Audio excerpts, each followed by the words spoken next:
Samantala, inanunsyo naman ni DepEd Secretary Sani Angara na mapagkakaloob ngayong September. Payroll, nagmagaguro ang dagdag na kanilang sweldo. Aba, ayon kay Angara, base ito sa Executive Order number 64 na nilagdaan ni Pangulong Ferdinand Bongbong Marcos Jr. noong ikadalawa ng nakalipas na buwan ng Agosto. Magugunitang masayang sinabi ni Education Secretary Sani Angara na may instruction ang Department of Budget and Management na pwede nang gamitin ng mga ahensya ng pamahalaan ang kanilang savings para maibigay agad ang taas sahod at ito ay papalitan na lamang.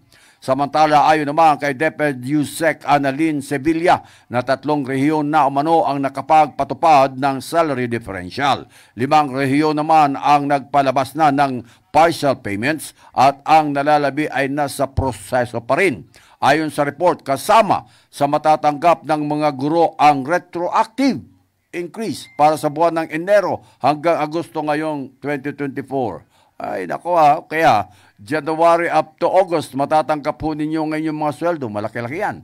Napakalaman na sinimulan na rin umano ng Cordillera Administrative Region o CAR, Region 7, Central Visayas, Region 10, Northern Mindanao, at Region 11, Davao Region, ang partial release ng kanila ang Notice of Official Salary Adjustment o NOSA. MH, Balita ng Bansa.